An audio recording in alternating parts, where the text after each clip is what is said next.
Welcome dear audience and viewer. আজ শোনাবো 1991 সালে নির্মিত লাবেল্লি নয়সিউস চলচ্চিত্রের মূল কাহিনী। মূলত শিল্পকলা, সৃষ্টিশীলতা এবং শিল্পী ও মডেলের মনস্তাত্ত্বিক সম্পর্কের টানাপোড়েন নিয়ে গঠিত। এটি অনরে দা বালজারকে বিখ্যাত ছোট গল্প দ্য আননোন মাস্টারপিস অবলম্বনে তৈরি। এডওয়ার্ড ফ্রেহোপার একসময় নামকরা চিত্রশিল্পী ছিলেন, কিন্তু 10 বছর আগে তিনি লাবেল্লি নয়সিউস, ইংরেজিতে বলা হয় দ্য বিউটিফুল ট্রাবল মেকার নামের একটি ছবি আঁকা অসম্পূর্ণ রেখে চিত্রশিল্প থেকে বিদায় নেন। সেই ছবিতে মডেল ছিলেন তার স্ত্রী লিজ।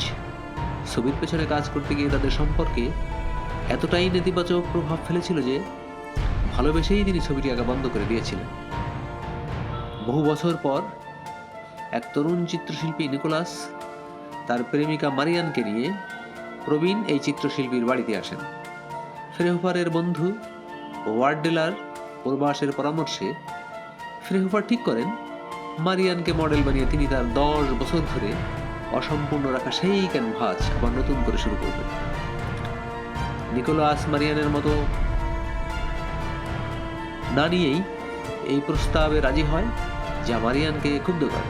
তবে শেষ পর্যন্ত মারিয়ান মডেল হতে রাজি হন। নির্জন স্টুডিওতে দিনের পর দিন মারিয়ানকে ক্যানভাসে ফুটিয়ে তোলার চেষ্টা চলে। এটি শুধুই একটি ছবি আঁকার প্রসেস থাকে না, বরং তাদের দুজনের মধ্যে এক গভীর মানসিক দ্বন্দ্ব ও অহংকারের যুদ্ধ শুরু হয়। শিল্পী মারিয়ানের বাহ্যিক রূপ নয়, বরং তার ভেতরের আত্মাকে ক্যানভাসে বন্দি করতে চান। ছবি আঁকার এই দীর্ঘ ও যন্ত্রণাদায়ক প্রক্রিয়ায় মারিয়ান ও ফ্রেহোপার দুজনের জীবনেই বড় পরিবর্তন আসে।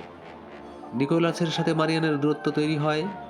অন্যদিকে ফ্রেহোপারের স্ত্রী লিজো এই নতুন ছবি ও স্বামীর পুরনো আচ্ছন্নতা ফিরে আসা নিয়ে নিরাপত্তাহীনতায় ভোগেন। অবশেষে ফ্রেহোপার তার কাঙ্ক্ষিত ছবিটি শেষ করেন, কিন্তু সেই আসল ছবিটি এতটাই শক্তিশালী, তীব্র ও ভীতিকর রূপ নেয় যে সেটি দেখলে সবার জীবন ও সম্পর্ক লণ্ড ভণ্ড হয়ে যেতে পারে।